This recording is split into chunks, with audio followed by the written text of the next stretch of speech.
terserah dia karena tidak ada perintah. Ya. Karena, gitu Bang. Karena kalau kita pelajari, ya sekarang pilihan agama ini banyak ya. Indonesia mengakui agama itu ada 6 ya. Kristen, Islam, Katolik, Hindu, Buddha, Konghucu gitu kan. Nah, zaman dulu itu mestinya kan ya kalau kita belajar sejarah ya, manusia pertama itu kan hasil ya kalau menurut kitab-kitab itu kan manusia pertama Adam dan Hawa gitu kan. Kalau menurut kitab-kitab. Tapi kalau menurut sejarah itu kan manusia itu pertama kali itu kan berevolusi ya dari apa tuh manusia purba gitu kan. Kemudian berevolusi jadi Pithecanthropus dan segala macam. Itu kan juga kategorinya manusia gitu loh. Cuman mungkin manusianya belum modern lah ya kayak sekarang gitu kan. Belum pakai baju, belum pakai teknologi, belum pakai peralatan gitu kan. Nah, disinilah yang jadi pertanyaan bagi saya. Kenapa saya belum bisa memilih agama apapun gitu kan. Karena menurut saya tuh semua agama ya termasuk Islam lah ya, itu mengklaim semuanya itu kalau kamu percaya dengan ajaran kita, kalau kamu percaya ajaran kita, kamu masuk surga gitu kan. Ini bukan cuma Islam sih yang saya lihat. Makanya saya mau butuh pencerahan nih dari kawan-kawan Islam. Bagaimana gitu perlakuan kalau misalnya zaman sebelum Islam kan juga udah ada manusia tuh. Di Arab ada manusia, di Eropa ada manusia gitu kan. Di semua benua ada manusia. Apakah semua manusia itu sebelum ada Islam semuanya auto masuk ke neraka gitu kan? Misalnya, bila yang diklaim ajaran Islam adalah ajaran yang paling benar, kendaraan yang paling benar untuk mengantarkan kita ke surga gitu kan, dengan apa yang tadi Abang jelaskan dan teman-teman jelaskan mengenai tata cara di Islam dan segala macam. Nah, ini yang masih membingungkan saya gitu loh. Kalau memang Islam setelah ditemukan baru semua orang bisa masuk surga gitu. Ini bagaimana perlakuannya ketika Islam ini belum ada, atau mungkin let's say bagaimana ketika Nabi Muhammad ini belum lahir gitu kan. Udah ada banyak manusia di situ kan, di Eropa, di Arab, di semua benua gitu ya. Berarti semuanya itu ketika dipanggil Sang Pencipta ya udah gitu loh, lenyap begitu saja atau gimana? Atau ketika baru ada Islam baru semuanya bisa diuji. Oh kamu surga, oh kamu karena di dunia jahat, oke kamu kategorinya masuk neraka gitu. Atau gimana kalau menurut pandangan rekan-rekan sekalian? Tadi saya sudah jelaskan, tidak ada hukum bagi manusia yang kepada mereka tidak diutus Nabi dan Rasul. Mau 1000 miliar, mau 2000 miliar manusia yang tidak ada Nabi yang diutus kepada mereka, mau mereka melakukan kemaksiatan seperti apapun modelnya, tidak ada dosa bagi mereka. Kenapa nggak ada aturan Tuhan kepada mereka? Nggak ada aturan Tuhan. Ketika kemudian Tuhan mengutus nabi-nabi kepada satu kaum, maka nabi itu hanya diperintahkan kepada kaum tersebut. Di luar kaum itu tidak wajib melakukan seperti misalnya Taurat. Taurat itu diperintahkan hanya untuk Bani Israel. Di luar Bani Israel boleh nggak melakukan sesuatu yang bertentangan dengan Taurat? Boleh. Karena aturan Tuhan itu hanya berlaku kepada Bani Israel saja. Contoh, jangan engkau makan babi. Ini perintah untuk siapa? Untuk Bani Israel. Orang Romawi, orang Yunani boleh nggak makan babi? Ya boleh. Kok bisa? Ya tidak ada perintah datang kepada mereka. Mana perintah Tuhan yang datang kepada mereka? Yang kita tahu ya, tak ada. Berarti mereka boleh makan babi. Yes. Nah, berbeda ketika Nabi Muhammad datang dengan membawa Al-Quran. Al-Quran itu dikhususkan untuk seluruh manusia yang hidup sama Nabi Muhammad.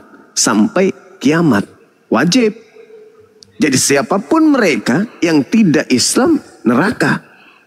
Kalau dulu nabi-nabi diutus kepada sekelompok kecil manusia, ya aturan itu hanya berlaku. Makanya mereka disebut bangsa pilihan. Tuhan memilih mereka untuk mendapatkan titah perintah, aturan hidup. Di luar daripada itu Tuhan tidak milih. Kalaupun ada, itu tidak diceritakan dalam kitab suci. Hanya sebagian kecil saja. Seperti kaumnya Nabi Lot, kaumnya Nabi Nuh, ya, dan keturunan Nabi Ibrahim alaihissalam. Di luar daripada itu tak ada diperintahkan. Jadi bebas gak mereka kemudian mau melakukan apa saja? Ya bebas. Tuhan menghukum neraka enggak? Ya tidak. Karena Tuhan tidak memberikan perintah. Jangan engkau begini, jangan engkau begono. Nah, mereka melakukan itu, melanggar itu, maka neraka. Tapi kalau tidak ada perintah kepada mereka, ya hidup bebas. Kecuali setelah datang Islam. Islam itu datang, Nabi Muhammad itu datang, diutus untuk seluruh umat manusia. Kenapa? Karena pada zaman Nabi Muhammad diwahyukannya Al-Quran, kesempurnaan kehidupan manusia itu sudah sampai pada level itu, pada taraf tersebut. Orang disuruh sholat, air sudah ada di mana-mana, keran air sudah bisa didapatkan dari mana. Orang disuruh berhaji ke Mekah, kendaraan sudah bisa sampai ke Mekah. Apalagi orang disuruh puasa, semua potensi sudah ada, semua sarana sudah ada. Maka Islam dikhususkan kepada seluruh umat manusia dimanapun manusia itu berada. Karena dengan mudah Islam sekarang bisa dipahami, bisa diketahui ajarannya dan seterusnya. Berbeda dengan dulu. Kalau misalnya di Nabi Musa diperintahkan kaumnya Nabi Musa, jangan engkau makan babi. Apakah perintah itu sampai ke Papua? Tidak, tidak ada kaumnya Nabi Musa sampai ke Papua pada abad sebelum Masehi. Maka yang ada di Papua sana, yang ada di Indonesia, bebas nggak makan babi? Bebas, kecuali pada saat Nabi Musa diutus di Bani Israel, Tuhan juga mengutus Nabi di Indonesia ini, di Nusantara ini. Ada nggak itu? Kita nggak temukan. Nah, kalau ada berarti mereka makan babi ya berdosa. Tapi selama tidak ada, itu tidak dihitung dosa. Berbeda ketika Islam datang. Siapapun itu wajib Islam. Bahkan Bani Israel ahli Taurat wajib Islam. Kalau mereka tidak Islam, neraka. Ya kita sih, kalau saya pikir apa ya, cara pandang saya sih mungkin simple ya. Karena sekarang ini kan ya itulah, kalau kita lihat kan polemik Islam, polemik Kristen itu saling mengklaim mereka adalah agama paling benar dan mereka adalah kendaraan yang bisa membawa para umatnya itu yang taat dan memilihnya itu mendapatkan kehidupan kekalah gitu ya, di surga gitu ya. Ini saling ngeklaim kan kalau kita lihat ini. Iya, mereka hanya mengklaim. Tapi tidak ada data di dalam Bible perintah menjadi Kristen. Ya kalau orang Kristen juga ada nggak perintah jadi Kristen? Ada nggak dalilnya? Kasih dalilnya ada. Gitu. Coba tunjukkan di mana perintahnya untuk menjadi Kristen.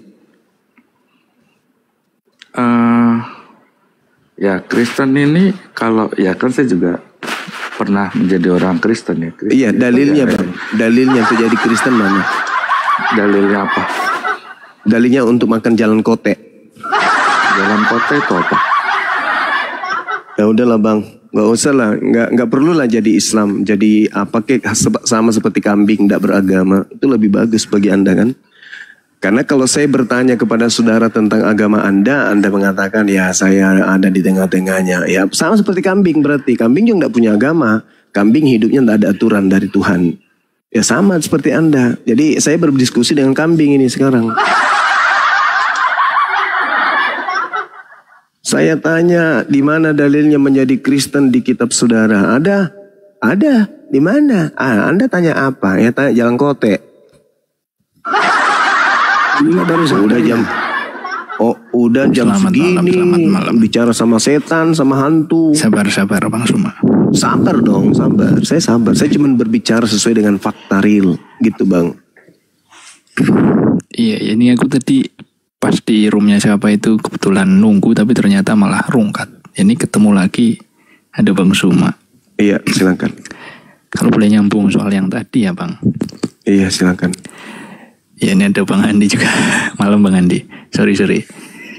Lanjut Bang Bro Oke. Admin. Ya, pertanyaan saya begini Bang Suma. Ya kita kan sudah sering di diskusi lintas agama begini ya. Saya melihat ada dua kubu begini. Dua kubu yang saya lihat, ada kubu yang menyatakan bahwa Allah atau Allah di dalam Alkitab itu bukan Allah atau Allah di dalam Quran. Bang Suma berdiri di mana? Nah, karena kitab saudara ini bukan firman Tuhan, ya, ketika berbicara tentang pencipta langit dan bumi, maka itu pasti Tuhan saya. Tapi ketika berbicara pencipta langit dan bumi, nusul jadi manusia, mati dibunuh manusia, itu bukan Tuhan saya. Kok bisa berubah-berubah kayak begitu? Iya, karena kitab itu bukan firman Tuhan. Tak ada Tuhan berfirman kepada Yohanes, kepada Markus, kepada Lukas, kepada Paulus. Itu hasil tulisan-tulisan mereka dari hasil penyelidikan dan kesaksian-kesaksian orang. Bahkan Yesus tidak pernah memvalidasi, tidak ada legitimasi kepada mereka. Bahkan kepada tulisannya, Yesus tak tahu menahu. Cerita yang muncul di dalamnya adalah cerita yang dihasilkan dari cerita-cerita yang ada pada masyarakat pada saat itu lalu dibukukan. Seperti itu, saudara. Berarti secara tegas kan Bang Suma menyatakan ini apa yang berbeda ya, sosok yang berbeda. Terus misalnya ada nih orang awam nih, entah dari Kristen atau dari Muslim sendiri, yang sejak dulu kita diberi pandangan ya, di Jawa itu diberi pandangan bahwa Tuhan kita itu sama atau satu. Hanya cara kita yang berbeda. Itu sebenarnya kan sedang mengatakan bahwa Allah atau Allah itu satu, sama. Hanya cara kita yang berbeda. Itu untuk orang awam ini, menurut Bang Suma gimana? Apakah benar prinsip bahwa Tuhan kita sama, hanya cara yang berbeda ini? Sedangkan kita sudah tahu dan prinsip Bang Suma sendiri juga sudah menegaskan bahwa Tuhannya itu sebenarnya berbeda.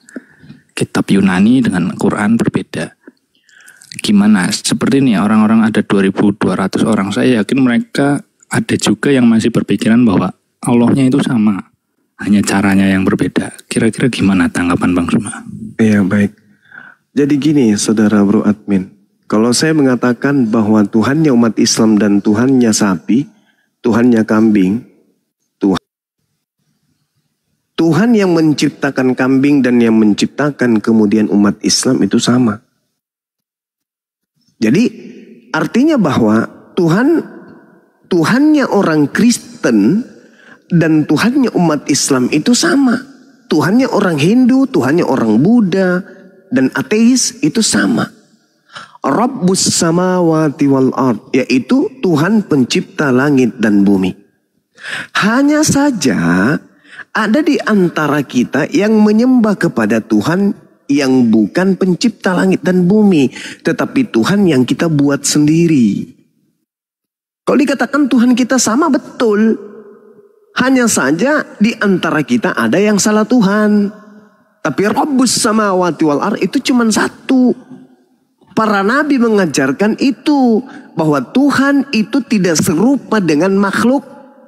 Tuhan tidak bisa jadi makhluk. Kenapa tidak bisa jadi makhluk? Karena makhluk terbatas, sementara Tuhan tidak bisa terbatas. Kalau kapan dunia ini diciptakan oleh yang terbatas, maka alam semesta ini tidak jadi. Nah, konsep yang ada dalam Islam, Bang, Tuhan itu satu. Tuhan tempat bergantungnya segala sesuatu. Tuhan itu tidak beranak dan tidak diperanakkan. Tidak ada satu apapun di atas muka bumi ini yang setara dengan Tuhan. Orang Kristen pun percaya itu. Yang membelokkan kemudian mereka untuk ragu terhadap pernyataan itu sendiri, doktrin dan dogma. Contoh, setuju nggak orang Kristen Tuhan itu satu? Orang semua Kristen akan mengatakan setuju. Setuju nggak Tuhan itu kemudian tempat bergantungnya segala sesuatu? Orang Kristen teriak, setuju. Setuju nggak orang Kristen bahwa Tuhan itu tidak beranak dan tidak diperanakkan? Nah, di sini mulai bimbang orang Kristen. Kenapa? Karena orang Kristen dicetak kemudian untuk memiliki doktrin dan dogma manusia Kristus itu adalah Tuhan yang datang dalam rupa manusia, yang diperanakkan, dan mereka kemudian menyebutnya Yesus itu adalah anak Tuhan. Maka ketika ada konsep yang sejatinya tidak bertentangan dengan kodrat kemanusiaan orang Kristen, Tuhan tidak beranak dan tidak diperanakkan, mereka tolak. Minimal mereka sudah mulai ragu, bimbang di situ. Mau mengatakan betul, tapi Tuhannya anak Tuhan. Mau mengatakan betul, bagaimana ceritanya? Mau mengatakan tidak betul, nak berotak. Bagaimana mungkin Tuhan beranak? Kalau Tuhan beranak berarti Tuhan punya anak. Kalau Tuhan punya anak berarti punya cucu, punya cicit. Berarti ada keturunan Tuhan, ada keluarga Tuhan, ada perkumpulan Tuhan, ada komunitas Tuhan. Ada kemudian habitat Tuhan. Gak masuk akal. Tetapi kalau ditolaknya, terlanjur menyembah anak orang. Iya, iya. Ya benar. Ya, memang nah itu di perpisahan kita itu di situ. Silakan. Nah, memang di Kristen begitu. Nah, sekarang saya langsung ke ayat saja. Saya ke ayat saja langsung ya. Silakan. Di Yohanes 3:16 itu kan dikatakan begini, karena begitu besar kasih Allah akan dunia ini sehingga ia telah mengaruniakan anaknya yang tunggal supaya setiap orang yang percaya kepadanya tidak binasa melainkan beroleh hidup yang kekal. Nah, menurut Bang Suma, ayat ini merujuk kepada Allah lain atau Allah yang ada di dalam Quran? Kalau di dalam Al-Quran diterangkan, wa is qalallahu ya Isa bin Maryam. Artinya Allah memiliki hubungan intim dengan sosok yang datang lahir tanpa ayah. Dicipta dengan kalimat dan dihidupkan dengan ruh. Artinya yang diterangkan di dalam Yohanes 3 nomor 16 itu terkait dengan apa yang ada di dalam Al-Quran. Begitu besar kasih Allah akan dunia ini sehingga ia menganugerahkan kemudian anaknya yang tunggal supaya setiap orang yang percaya kepadanya tidak binasa melainkan beroleh hidup yang kekal. Nah, apa yang saya pahami sebagai muslim? Oh, pencipta langit dan bumi kemudian menginginkan seluruh umat manusia di atas muka bumi ini untuk beriman kepada utusannya yang lahir tanpa ayah sebagai nabi rasul untuk kaum Israel. Barang siapa yang beriman kepada itu, maka dia memenuhi salah satu syarat untuk masuk surga, yaitu beriman kepada para nabi. Begitu besar kasih karunia Tuhan akan dunia ini sehingga menganugerahkan hambanya, yaitu Yesus, supaya orang yang percaya kepada Yesus tidak binasa melainkan beroleh hidup yang kekal. Nah, umat Islam ditanya, wahai umat Islam, ya paman, percayakah kalian akan adanya sosok nabi dan rasul yang diutus oleh Allah di tengah-tengah Bani Israel? Nabi yang suci terkemuka di dunia dan di akhirat, dan dia sebagai jalan keselamatan bagi kaum Israel. Percaya enggak kalian? Percaya? Itu imannya umat Islam. Tidak sempurna iman umat Islam kalau tidak percaya hal tersebut. Nah, bagaimana dengan murid Yesus? Coba Anda baca Yohanes 17 nomor 8. Percaya enggak murid Yesus kalau Yesus itu utusan Tuhan? Percaya. Justru Kristen yang tidak percaya. Ketika Yesus dikatakan utusan Tuhan kepada Bani Israel, Kristen tidak mau. Ketika Yesus mengatakan dirinya bahwa segala sesuatu yang aku kerjakan, mujizat yang aku lakukan, pekerjaan itu yang bersaksi tentang aku bahwa aku adalah utusan Tuhan, orang Kristen menolaknya. Berarti yang tidak percaya Kristen, yang percaya itu kami umat Islam. Coba, siapa yang orang Kristen percaya dengan mengatakan Yesus itu adalah Tuhan yang menjelma menjadi manusia? Siapa yang Kristen percaya? Yesus? Tidak mungkin. Yesus tidak pernah mengajarkan aku adalah Tuhan yang datang berinkarnasi menjadi daging. Gak ada itu. Di mana Yesus pernah mengatakan itu? Justru Yesus mengatakan, aku diutus menjadi manusia bukan atas kehendakku sendiri. Aku diutus untuk domba yang hilang dari umat Israel. Aku diutus untuk menyatakan firman Tuhan kepada Bani Israel. Itu kata Yesus. Artinya Islam percaya.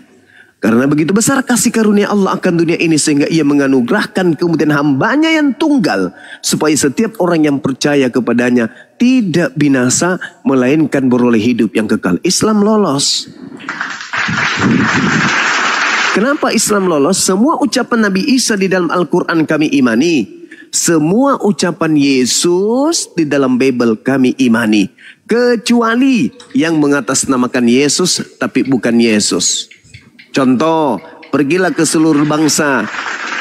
Pergilah seluruh dunia, jadikanlah seluruh bangsa menjadi pengikutku. Itu mengatasnamakan Yesus tapi bukan anak Maria. Bukan Nabi dan Rasul yang untuk Bani Israel. Kenapa? Yang untuk Bani Israel itu mengakui aku hanya diutus kepada domba yang hilang dari umat Israel. Tidak mungkin bertentangan antara ucapannya yang tadi dengan ucapannya yang baru. Sedangkan pembedanya adalah tolak ukurnya. Yesus sudah menamatkan ajarannya sebelum tragedi penyaliban. Sedangkan orang yang keluar dari kubur mengatakan kepadaku telah diberi kuasa pergilah ke seluruh dunia jadikan seluruh bangsa menjadi.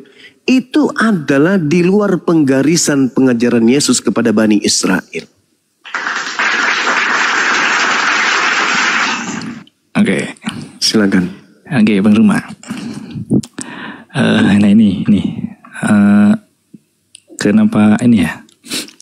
Yang saya tanyakan itu begini, di sini kan sudah ada keterangan yang jelas ya, bahwasanya tentang status hubungan peranakan yang diceritakan di dalam kitab Yohanes, terlepas dari tuduhan entah palsu atau telah dipalsukan ya, entah aslinya hamba atau apa, yang jelas tertulis di Yohanes ini sebagai anaknya yang tunggal, bukan hambanya yang tunggal. Secara prinsip di dalam Quran kan jelas lam yalid wa lam yulad.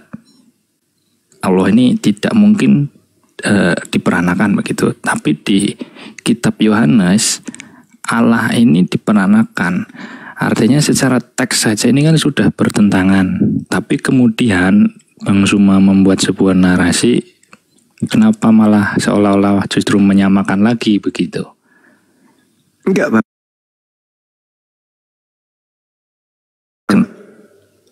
Jadi gini,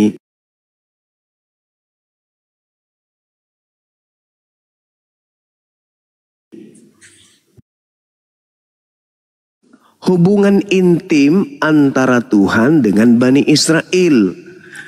Karena orang Israel intim dengan pencipta langit dan bumi, mereka dibimbing, mereka dibina, mereka dituntun, mereka kemudian memiliki aturan. Mereka kemudian digembalakan oleh Tuhan. Nah, sehingga dinyatakan mereka itu seperti anak yang dibesarkan, diurus oleh sang ayah. Amsal 3 nomor 11 nomor 12. Jadi yang disebut anak itu adalah hamba Allah. Apa pembuktiannya? Coba Anda baca Kisah Para Rasul 4 nomor 30. Yesus disebut sebagai hamba yang kudus, hamba yang suci. Jadi bukan anak dalam arti kata dia Tuhan. Seperti misalnya kambing, lahirnya anaknya kambing. Tuhan, anaknya Tuhan. Enggak. Anak Tuhan artinya kekasih Tuhan. Orang yang intim melaksanakan perintah Tuhan. Dan Yesus tidak bisa jadi anak Tuhan. Contoh, dalil Yohanes 3 yang sama. Coba mundur di ayat 6. Apa yang dikatakan di sana? Apa yang dilahirkan daging adalah daging. Maria melahirkan daging, bukan melahirkan Tuhan. Kalaupun daging ini disebut sebagai anak Tuhan, karena itu tadi pengakuan Yesus Yohanes 14 nomor 31. Apa kata Yesus? Dunia harus tahu bahwa aku senantiasa mengasihi Bapa dan senantiasa melakukan apa yang diperintahkan Bapa kepadaku. Berarti dia ini adalah orang yang intim. Yohanes 3 nomor 34. Makananku adalah melakukan apa yang diperintahkan oleh Bapa untuk aku kerjakan.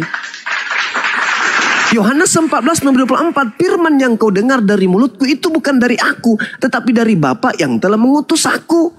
Berarti Yesus anak Tuhan Karena Yesus itu senantiasa tunduk berserah diri kepada perintah ayahnya. Apa yang diperintahkan oleh Tuhannya, dia menjadikan Tuhan itu sebagai ayah yang mendidik dirinya untuk melakukan apapun yang dikehendaki oleh Tuhan. Yohanes 8 nomor 29. Dia yang telah mengutus aku senantiasa menyertai aku. Dia tidak membiarkan aku seorang diri, sebab aku senantiasa melakukan apa yang berkenan untuk dirinya. Yohanes 3 nomor 6.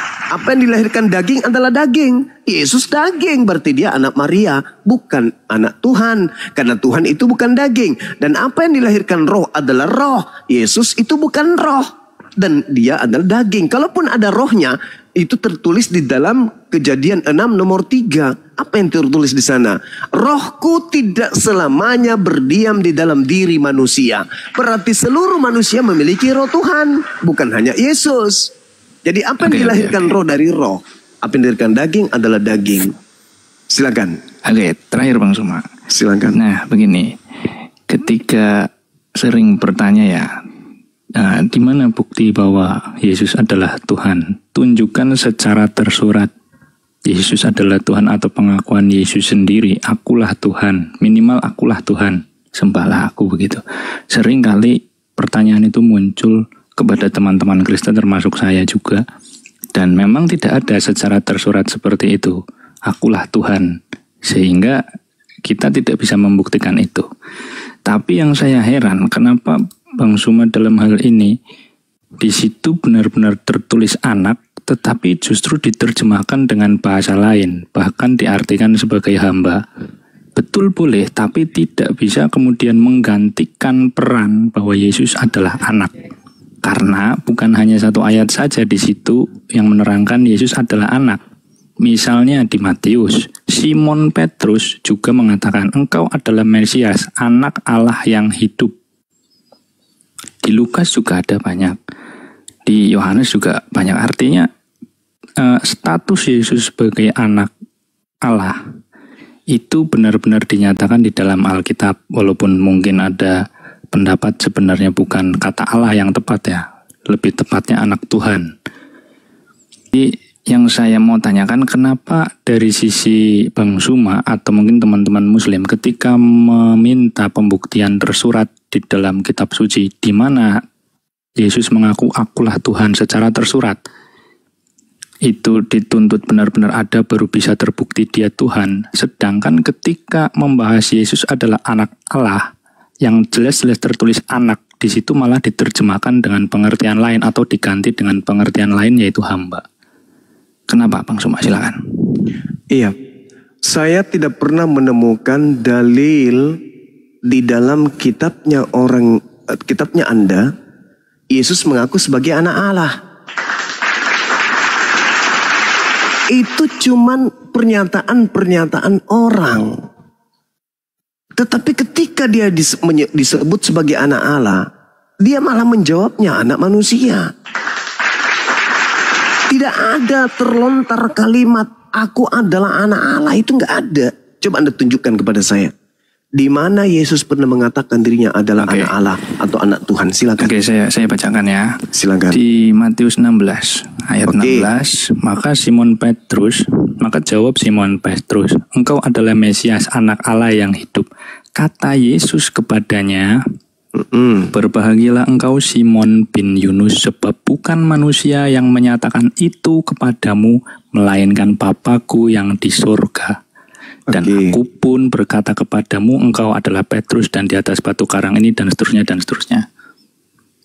Oke. Ya. Nah, di mana dia mengatakan dia anak Allah? Kan saya minta, di mana ucapan Yesus itu bahwa dia adalah anak Allah?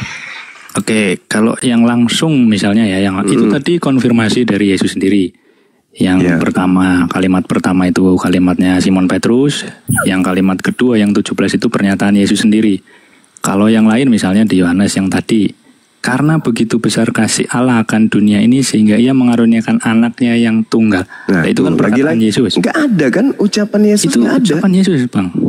Di mana Anda coba lihat? Yohanes 3 nomor 16. Nah, oke. Nomor 16. Nomor 16 kan ya.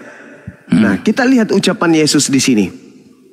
Ketika dia mengatakan kemudian bahwasanya begitu Karena begitu besar kasih Allah akan dunia ini sehingga ia telah mengaruniakan anaknya yang tunggal supaya setiap orang yang percaya padanya beroleh hidup yang kekal. Baik.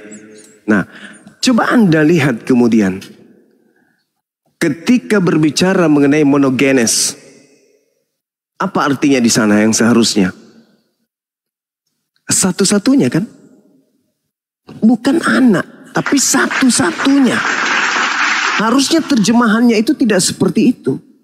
Karena begitu besar kasih karunia Allah akan dunia ini, sehingga ia menganugerahkan satu-satunya, supaya setiap orang yang percaya kepadanya tidak binasa, melainkan beroleh hidup yang kekal, yaitu Yesus.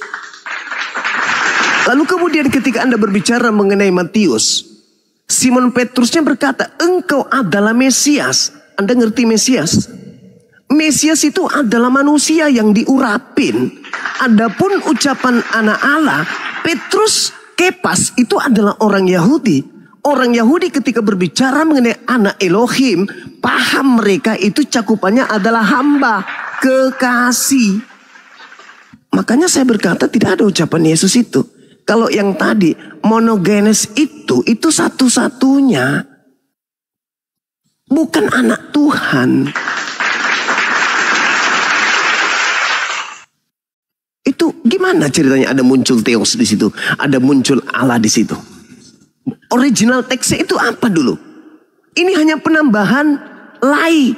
Untuk apa? Untuk menyesatkan kalian. Sederhana itu kawan. Amsal 3 nomor 11 nomor 12. Hai anakku, tekunlah mendengarkan didikan Tuhan. Seibarat anak yang tunduk atas didikan ayahnya. Di dalam tradisi Islam, Nabi Muhammad disebut kekasih Allah. Orang-orang beriman disebut kekasih Allah. Kekasih itu identik antara laki perempuan. Orang pacaran, orang yang intim, orang yang berhubungan lengket. Itulah yang disebut orang beriman. Makanya Yesus itu disebut orang soleh. Makanya Yesus mengakui dirinya tidak seorang diri, tetapi aku bersama dengan Bapa yang telah mengutus aku. Coba baca Yohanes 8 nomor 15, 16, 17. Engkau menghakimi manusia, aku tidak menghakimi manusia. Tetapi ketika aku menghakimi, maka penghakimanku itu benar. Sebab aku tidak seorang diri, melainkan aku bersama dengan Dia. Bukankah di dalam kitab Tauratmu dikatakan dua saksi adalah sah. Akulah yang bersaksi tentang diriku, satu, dan Bapa juga yang bersaksi tentang aku, dua. Berarti aku dan Bapa adalah dua. Jadi anak Tuhan yang dinobatkan oleh orang-orang Yahudi kepadanya itu hamba Tuhan, orang yang intim dengan Tuhan. Kesalahan Kristen menganggap Yesus itu Tuhan karena mereka menganggap Tuhan pasti melahirkan Tuhan. Makanya segala macam teteh bengek dipretelin. Firman itu telah menjadi daging. Pada mulanya adalah firman itu bersama-sama dengan Tuhan, dan Tuhan itu dan firman itu adalah Tuhan. Tuhan itu menjadi daging, dipretelin. Padahal konsep kekristenan itu tidak dibangun dari Yohanes 1, enggak. Ketuhanan Kristus itu dibangun dari 13 buku miliknya Paulus. Bukan dari Yohanes 1. Kalau Yohanes 1 pada mulanya adalah firman bersama-sama dengan Tuhan, itu tidak salah. Firman yang adalah kalam, kemampuan berkata yang dimiliki oleh Allah bersama dengan Allah, itu sifat. Dan kemampuan berkata yang melekat pada diri Allah itu adalah Allah. Itu mesin, seibarat mulut. Mulut ini mesin perkataan, mesin kata-kata, mesin ucapan, mesin ungkapan. Tuhan menciptakan segala sesuatu melalui mesin mulut dengan berkata, jadilah terang, jadi terang. Jadilah hamil, hamil. Jadi yang bersama dengan Tuhan itu mulutnya. Yesaya 55 nomor 11. Mazmur 33 nomor 9. Yesus ucapkan apa? Manusia tidak hanya hidup dari roti saja, tapi dari setiap firman yang keluar dari mulut Tuhan. Matius 4 nomor 4. Makanya umat Islam itu beriman kali dan sangat miris ketika mendengarkan saudara-saudara Kristen Yesus yang adalah nabi ditampar, diludahin, ditonjok, digantung, ditombak, dibunuh. Kami sangat miris mendengarkan itu. Di sisi lain, kenapa? Karena kami sangat mencintai beliau, kami sangat menghargai beliau, kami beriman kepada beliau. Terlepas kalian menyebutnya Yesus, kami paham yang kalian maksud Yesus adalah Nabi Isa alaihissalam yang datang di tengah-tengah Bani Israel lahir tanpa ayah. Anda mau terima atau tidak terima, itu iman kami. Siapa lagi kalau bukan Nabi Isa yang kalian maksud? Kecuali Anda ingin mengatakan, oh ini tokoh fiktif kami loh, ya kami yang buat-buat sendiri. Karena sebenarnya Nabi yang datang kepada Bani Israel itu tidak bahasa Yunani, sementara yang di kami itu bahasa Yunani.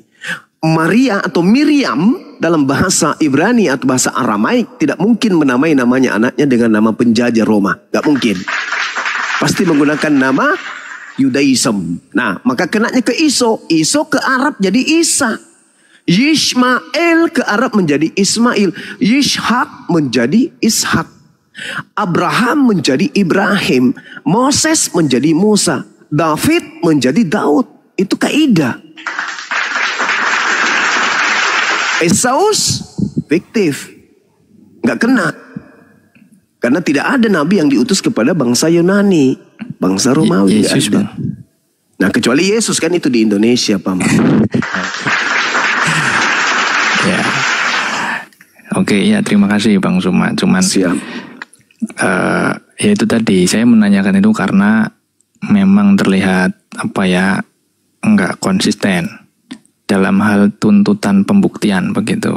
Di satu sisi untuk membuktikan Tuhan diminta bukti tersurat, tetapi ada bukti tersurat tentang pernyataan lain anak Allah misalnya itu malah diterjemahkan atau diganti dengan pengertian lain. Nah, tentang Allah sendiri saya juga tadi sudah mengatakan sebenarnya ini terjemahan yang kurang tepat.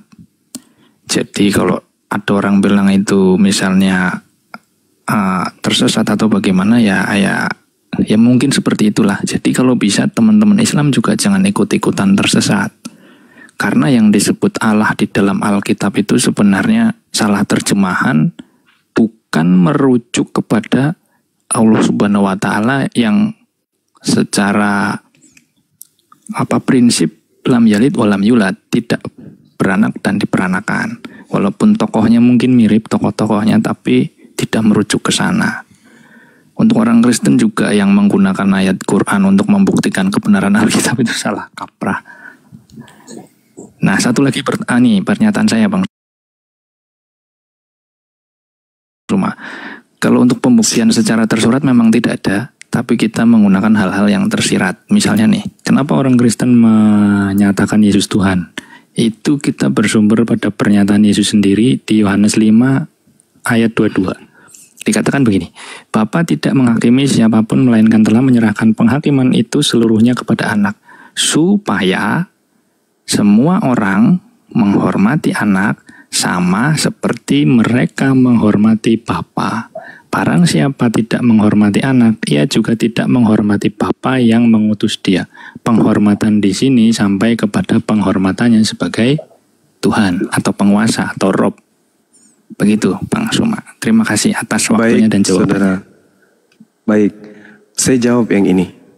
Anda paham tak Yohanes 5 itu berbicara ketika Yesus berangkat ke Yerusalem, bukan ke Indonesia. Ke Yerusalem. Dan itu berbicara mengenai hal-hal yang terkait dengan konsep kepada mereka Bani Israel. Makanya di data 19 mengatakan apa? Maka Yesus menjawab mereka. Mereka di sini oknum, bukan orang seluruh dunia, enggak. Maka ketika dia mengatakan Bapa tidak menghakimi siapapun, melainkan telah menyerahkan penghakiman itu seluruhnya kepada anak. Maksudnya apa tuh? Baca Yohanes 8. Yohanes 12 nomor 48. Baca itu. Bapa tidak menghakimi siapapun melainkan telah menyerahkan penghakiman itu seluruhnya kepada anak. Supaya semua orang yang menghormati anak sama seperti mereka menghormati Bapa. Barang siapa yang tidak menghormati anak, ia tidak menghormati Bapa yang mengutus dia. Masuk nggak di sini Kristen? Enggak. Apakah Kristen menghormati anak? Enggak. Kalau Kristen menghormati anak, anak wajib hukumnya jangan ditampar, diludahin, ditonjok, dipukul palanya pakai sapu, ditelanjangin, diludahin, digantung, dibunuh dan seterusnya. Jangan. Hindarkan anak ini dari perbuatan-perbuatan yang menghinakan. Itu hanya imannya Islam tuh. Bapak tidak menghakimi siapapun. Betul. Kepada mereka yang sudah Yesus diberikan. Yohanes 12 nomor 48. Barang siapa yang menolak aku dan tidak menerima firmanku, sudah ada hakimnya. Mana hakimnya?